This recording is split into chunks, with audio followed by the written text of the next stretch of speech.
I'm getting rid of the vegetable garden. No joke, the vegetable garden, as you've known it, is no more. So, stick around to find out why, and most importantly, what is going to become of this space.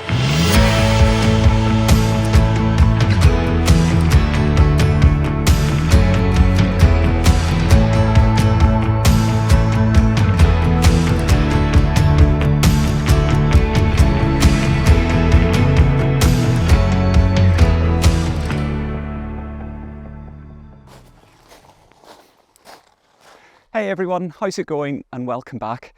It's looking a little bit sparse, isn't it? Well, in 2021, I created this, my raised bed vegetable garden. And since then, I've been making changes to it. I've been adding to it, I've been subtracting from it, but most importantly, getting it closer and closer to where I want it to be. Well, now it's time for radical change. So no more standard vegetable garden. This year, it's becoming something new. This entire vegetable garden is going to be filled with fruit tree guilds. So I'm going to create what I'm going to call a guild garden. Essentially, it's going to be a polyculture where each of these raised beds, and there are 16 beds in total here, are going to be an individual fruit tree guild. It's going to be an experiment on, for me, what's going to be quite a large scale, but I think it could be really worth it.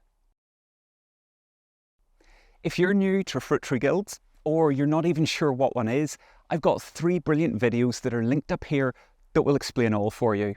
And if you're enjoying this video, please don't forget to like, subscribe, and hit the notification bell down below. It really helps me, and it really helps the channel. Thanks everyone. So why change?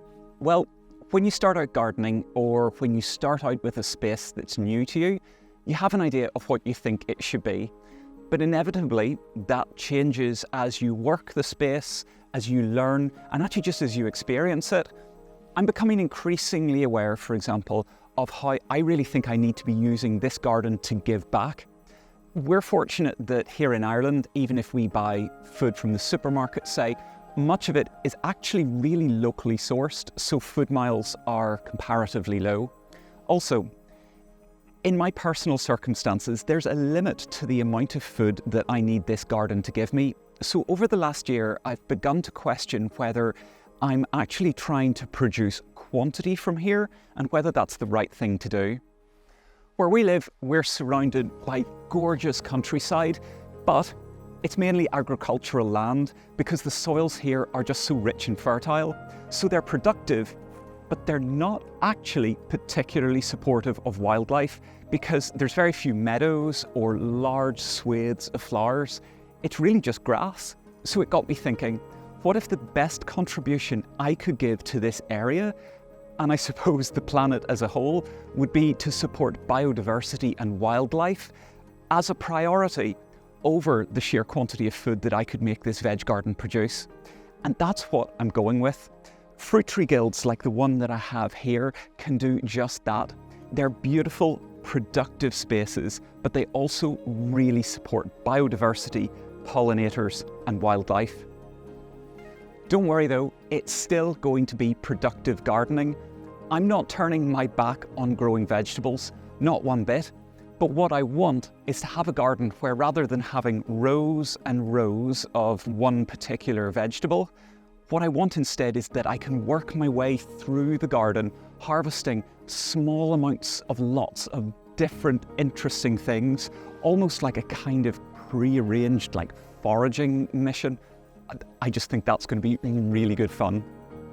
Right here in the center of the vegetable garden are the 4 fruit tree guild beds that I created last year, and these are going to be the blueprint for the rest of the garden.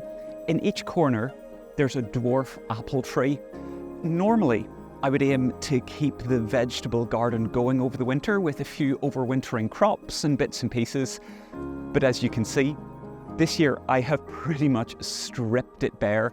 It wouldn't be my usual choice, but what I want is a really nice blank canvas that I can work from. It's going to make it easier to plan the guild garden itself, see what it's going to be and visualize that, and it lets me get some serious planting done nice and easily. But do you want to see what I'm going to be planting first? I got these a few weeks ago and I've been really looking forward to showing you them. They're up here. Look at this. Look at all of my baby fruit trees. I can't wait to get these into the ground. Each bed needs its own fruit tree, which means I needed to get 12 more fruit trees so that I have every bed here filled. And all of these are going to get planted over the next few weeks. Now, I can totally hear you at home asking, how are you going to fit all of these fruit trees into this one space? Well, they're all dwarf varieties, or they've been grafted onto a dwarfing rootstock, and I'm hoping that their height and spread, which is only going to be about 5 foot high by 5 foot wide maximum, will be just right for here. They're all fruits that I love. For starters, there are 4 pear trees chosen to ensure that the trees are going to all be well pollinated in the hopes of really good crops. I've got a conference pear, one that's called Doyen de Comis. It's known for its incredible flavour, and then 2 other pear trees called Bear Hardy, again chosen for flavour.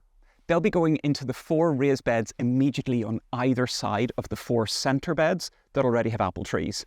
Then it's on to cherry trees. I've got a Morello, a Sunburst, a Stella and a Lapins. They're going to be planted in the next rows out, so radiating outwards from the centre. And then finally, it's plums and gages. I've got the classic, a Victoria plum and one called Opal. They're going to be planted in the 2 raised beds down at the very bottom of the Veg Garden. And then 2 gage trees, a Cambridge gage tree and one called Owlands. They're going to be planted right up next to the greenhouse. I think it's going to look incredible. Just imagine in a few years' time when this whole space is filled with lovely little small fruit trees. So all this year, I'm going to share with you what is going to be a massive change and a really big experiment. If it works, and I think it will, this garden could be something a little bit special. Over the months, I'm going to show you the elements that make up fruit tree guilds, how I use them and how you can integrate them into your own garden.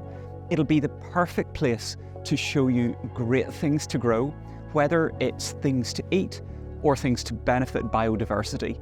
I think it could be really powerful.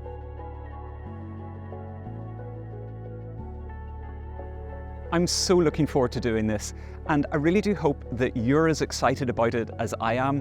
This has been a few months in the planning, and I've been dying to tell you about it for ages, and now I have. So I'm going to get stuck in over the next few weeks to some serious tree planting, and until next time, see you later.